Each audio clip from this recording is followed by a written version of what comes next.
the time we ask our guides and angels for protection and assistance for their healing processes. But I had an inspiration today, downloaded from source, from the Akasha.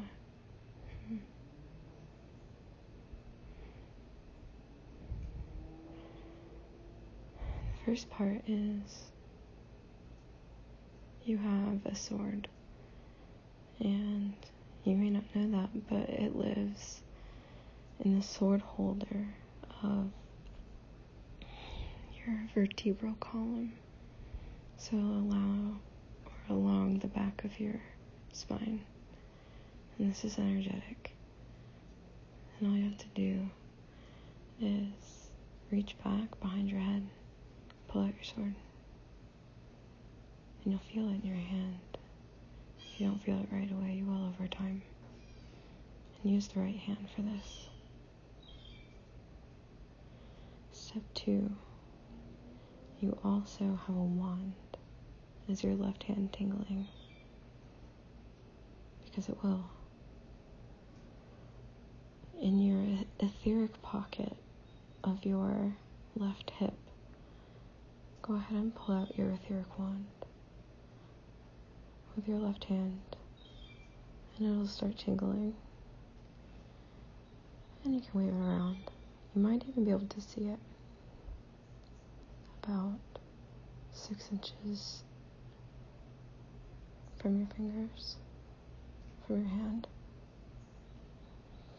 About 10 inches if you count how much is in your hand. And the sword is about 3 feet long. You might be able to see that as well. Step 3. Now that you have your wand in your left hand, you can go ahead and put your sword back into its holder, which over time engages the Kundalini. It holds you upright. It's your backbone. It's your protection. But anyway, go ahead and put it back. And with your left hand, with your wand that you're holding, go ahead and draw out step 3, the shield. Don't focus too much on the shape of it. Just draw a big old shield in front of you, covering all of your etheric space. And go around the outline 5 times. And once you finish the 5th, pause at the last trace. Hold it. Hold the space of the shield. Hold it in space. Then use your pointer finger to tap it. Feel it. Know it's there. Interact with it. And then you can leave it to the front, or you can tap it and point and put it to the back. And it'll go behind you, protect you from behind. You can put it to the right, or you can put it to the left. And it doesn't matter where you put it right now. Just move it to the back, to the left, or to the right. And then draw another one. We're going to need 5.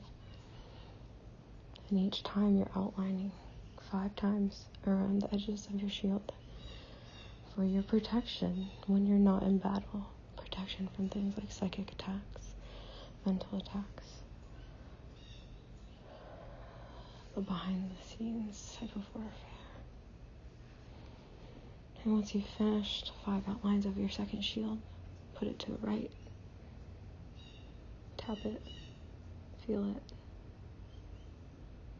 direct it, interact with it, and then place it either to the left, the right, or the back. And keep going. Create your next shield with your wand.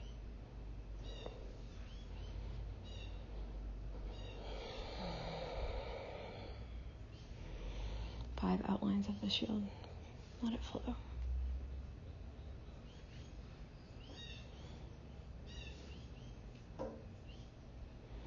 Pause at the base when you finish the 5th outline. Interact with it. Touch it with that pointer finger. And then place it to whichever place is left, the back, the left, or the right. And feel them there for a moment. Feel how protected and warm you are to the three sides, your back, your left, and your right. Alright, go ahead and draw the fourth. 5 times around.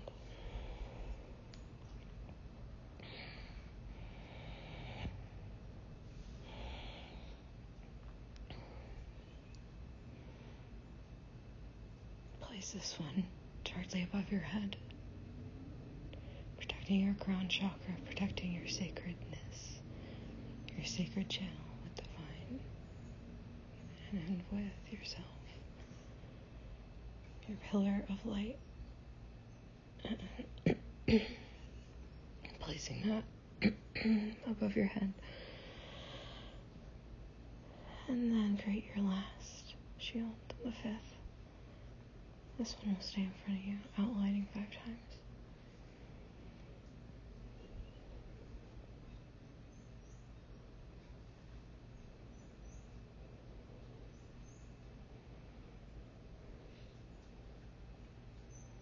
Interact with it, feel a warm presence. And then leave it as it is, shielding you of the front. These shields not only protect you, but they help you hold your center. Hold yourself in the way that clothes are an insulator. They help us keep the warmth with the air between our clothes and our bodies, the coverage. The shields do the same thing. They help us to hold the warmth of our hearts in, to not give our energies outward, to help keep that in. And I think that is the side of protection and coverage that we forget about. We need protection from overexertion, from giving too much. We may not even know it. That's the scary part. With your shields, you're protected, both from external forces and from internal behavior. You may be wondering about underneath the feet. Take your wand, left hand, remember, feel it vibrating in your hand. Begin to draw boots, starting with the sole of the foot. And this is a little bit more creative. Go around the sole of the foot. And you may like to cross your ankle over your knee to get your foot up there.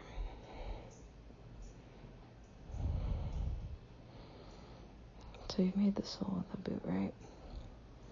Now come to bring it up to the knee. Imagine these like Viking medieval boots that lace up in the front. You know what I'm talking about? Draw it up to the knee. Both sides of the leg. Go to the top of the foot. Go to the top of the shoe. And begin lacing the two sides together. Lacing, lacing, lacing all the way up to the knee. Tie the lace in a bow. And touch down to your knee with your fingers, with your wand, sealing it. If it feels like any spaces are blank, fill them in with your wand.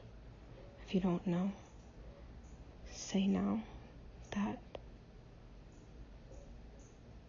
Say in your mind, I know divine is now filling them. Divine will fill them. Source fills the empty spots.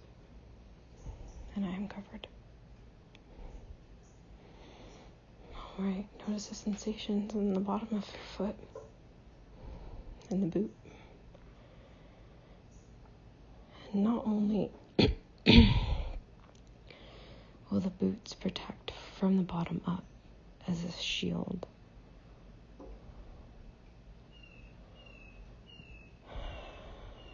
They also protect everything inside the body.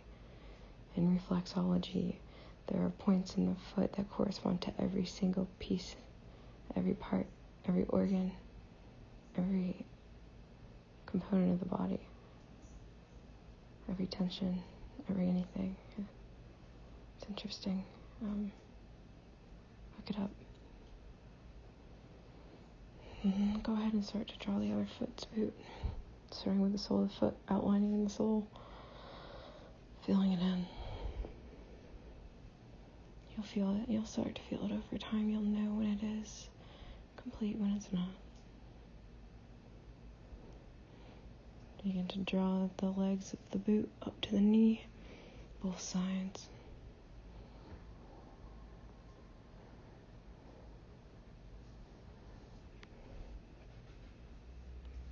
I don't really need to tell you how to do this because you'll intuitively know.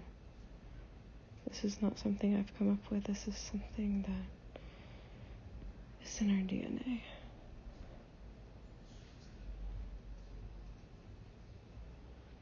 Alright, now make the top of the boot, top of the shoe. Bring both sides together over the top of the foot and begin lacing up the boot. Lace and lace and lace and lace. Up to the knee, tied in a bow, and hold it, securing, completing, filling any etheric holes.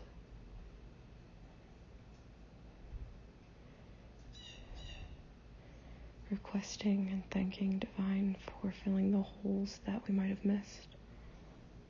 Any holes that we missed, Source will fill when you ask and when you trust. And thank you. Okay, you've got your boots on now. See how your feet feel. See how warm you might feel as a whole body.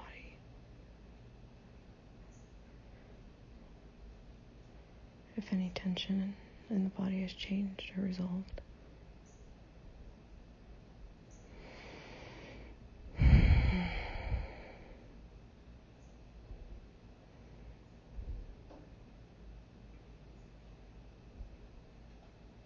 And the last part is to draw yourself an etheric neck protection, chain linked neck protection like you see in the knights, medieval knights. You know, like King Arthur or Siddhartha or whatever. Chain link neck protection, and then draw yourself a sturdy knight helmet. Add a little fluff on top, you know, those fluffy things. Make it colorful if you want.